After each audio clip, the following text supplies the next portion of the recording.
It was foretold by Greek astrologers that in humanity's most dire time, when a plague named after a very mediocre beer ravaged civilization and forced us all inside, that a savior would come and save us from this gloom. And the people asked, Who? Who is our savior? And 2 words fell from the wise men's lips that were from Greece. Historia Cosmo.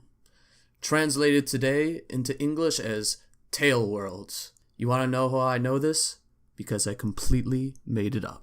But let's be honest here. What better time for the downfall of humanity and most of us having to take shelter at home for a game like Mount & Blade Bannerlord to come out? For those of us who are unaware, Mount & Blade Bannerlord is the next installment to the PC favorite Mount & Blade, a game known by many in the gaming world, but not as much outside of it.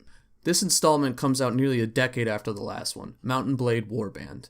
So you can understand many people's excitement to finally see this game through after having been teased and cajoled and just hoodwinked for so long. So without further ado, let's take a skinny dip right into the pros of this game. Now, the combat has seen such an insane facelift, it is hard to even describe the differences that could be noted between Warband and Bannerlord. The overhaul to the fluidity of the combat is so noticeable. Melee actions no longer feel like you or your opponent are just setting yourselves up for a single weapon stroke and then resetting to your rest position. Now attacks are comboed together and give melee a much more realistic flavor to it that's not really seen in the other previous games. There are also great improvements to how people react to taking damage. This became so obvious to me when in one of my first battles I delivered a death blow to a looter by shooting him in the neck with an arrow.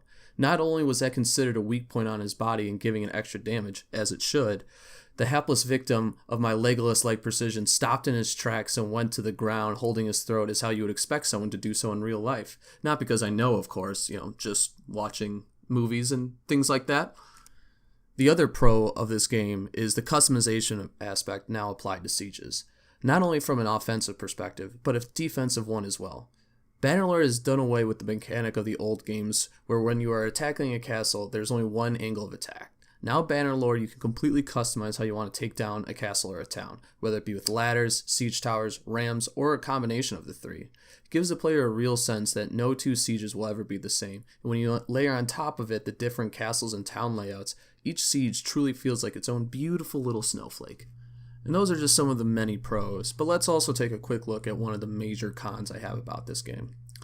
It's really hard to go into a single con just because they are releasing patches at a near daily rate, so at this point, if one thing really rustles my jimmies one day, it could be easily patched the very next day. An example of that being the confusing archer visibility bug I saw in the first 3 days of the game, which has now been fixed. But with this in mind, one con that really sticks to the forefront is the fact that after 10 years between Bannerlord and Warband, this one was released to us in early access. Now I will come out and say that yes, it was a nice gesture for them to give us a 10% off for us right out of the gates, hopefully meant in some kind of acknowledgement of this fact that we will be game testers for them. But for many of us who have seen the trends in the gaming world for the past decade now, this is not a trend I would like to see continue go on.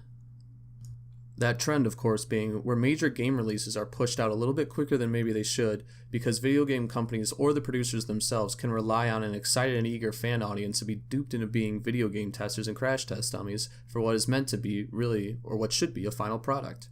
It's a real sad trend in gaming that one I wish saw an end to from larger gaming companies. I totally understand the indie developers that sometimes have to do that to help create a little bit more capital to seed the finished product, but I can't really imagine a producer like Tale Worlds really needed us as the fan base to help push this game into its final product. It feels a little bit disingenuous to me. But let's just wrap it up. My final consensus is that I do absolutely recommend this game to all those who have been waiting as long as I have for this to come out, only with the caveat that if you're looking to see a truly polished and finished Tale Worlds or Mount & Blade game, it's not there yet. And so if that's what you're looking for, I would definitely give it a couple months before buying this game because there are a ton of bugs that still need to be worked out. I can't wait to see where not only Tale Worlds takes this game, but where the modding community does as well, as I think we can all agree that the modding aspect of Mount & Blade Warband was truly what gave that game a little extra shine to it that all made us fall in love with it. Alright guys, this is all I had from Last Brohican.